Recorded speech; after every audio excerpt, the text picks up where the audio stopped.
नमस्कार. शासन जरा युट्यूब चॅनलवर सर्वांचं खूप खूप स्वागत आहे. तर आताच्या घडीची सर्वात मोठी अपडेट म्हणजे सेवंत कर्मचारी आली आताची मोठी बातमी.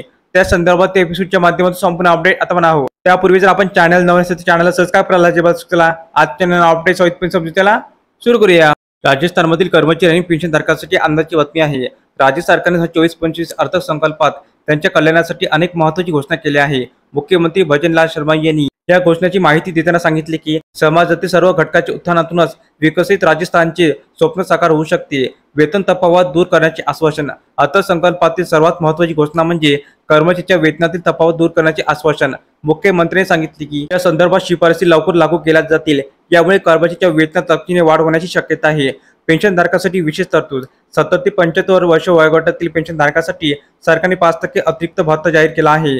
याआधी 75 वर्षावरील व्यक्तींना वाढीव दराने पेन्शनची सुविधा होती. आता मध्यम वयोगटातील पेन्शनधारकांनाही या लाभाचा फायदा मिळणार आहे.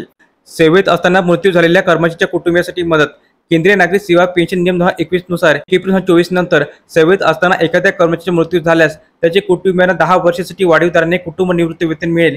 ही तरतूद कर्मचाऱ्याच्या कुटुंबाला आर्थिक सुरक्षा देण्यासाठी महत्त्वाचं ठरणार आहे. निवृत्ती वेतन मोजणी सुधारणा. 30 जून 2023 रोजी सेवानिवृत्त झालेल्या कर्मचाऱ्यांना 1 जुलै 2023 पासून निवृत्त वेतन मोजणीसाठी काल्पनिक वार्षिक वेतनवाढीचा लाभ दिला जाईल.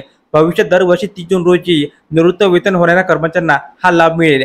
त्यामुळे निवृत्त कर्मचाऱ्यांना पेन्शनमध्ये वाढ होण्याची शक्यता आहे. इतर महत्त्वाच्या घोषणा. मुख्यमंत्र्यांनी सांगितले की या अर्थसंकल्पात कर्मचारी आणि निवृत्त वेतनधारकांच्या कल्याणासाठी अनेक महत्त्वाच्या घोषणा केल्या आहेत.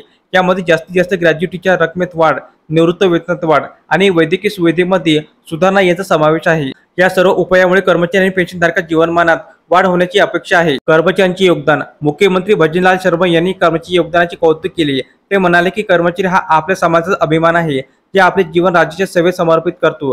कर्मचारी कर्तव्यनिष्ठ आणि समर्पणाने राज्याच्या विकासात महत्त्वाची भूमिका बजावतात. पेन्शनधारकांचे महत्त्व. पेन्शनधारकाबद्दल बोलताना मुख्यमंत्री म्हणाले की ते आपल्या कुटुंबासह समाजासाठी प्रेरणास्त्रोत आहे.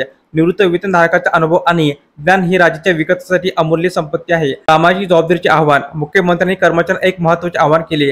ते म्हणाले की कर्मचारी हे समाजासाठी जबाबदार नागरिक आहे. त्यामुळे मानसिक सेवा ही नाराची सेवा म्हणून त्यांनी सामाजिक चिंतेतही सहभागी व्हावे. आपल्या आजूबाजूच्या वंचितांना केंद्र सरकार व राज्य शासनाच्या योजनेचा लाभ मिळवून देऊन त्यांना समाजाच्या मुख्य प्रवाहात आणणे हे आपले कर्तव्य असल्याचे त्यांनी सांगितले. राजस्थान सरकारच्या या निर्णयामुळे राज्यातील लाखो कर्मचारी आणि पेन्शनधारकांना मोठा फायदा होणार आहे.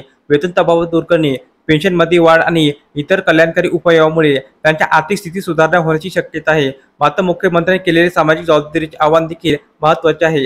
कर्मचारी आणि पेन्शनधारक आपल्या अनुभवाचा उपयोग समाजाच्या कल्याणासाठी करावा, असे आवाहन मुख्यमंत्र्यांनी केले आहे. या निर्णयामुळे राजस्थानमधील कर्मचारी आणि पेन्शनधारकांमध्ये आनंदाचे वातावरण आहे. मात्र या घोषणा प्रत्यक्षात कशी आणि किती वेळात अंमलात येईल याकडे सर्वांचे लक्ष वेधले आहे. तर अशा प्रकारे राज्य सरकारी कर्मचारी संदर्भात अतिशय महत्त्वपूर्ण अपडेट या एपिसोडच्या माध्यमातून आपण पाहिली आहे. जर हा व्हिडिओ आपण आवडला असेल तर चॅनलला नक्की सबस्क्राईब करा, लाईक करा, कमेंट करा आणि निश्चित नवनवीन अपडेट मिळण्यासाठी शासन युट्यूब चॅनलला सबस्क्राईब करायला अजिबात चुका. धन्यवाद.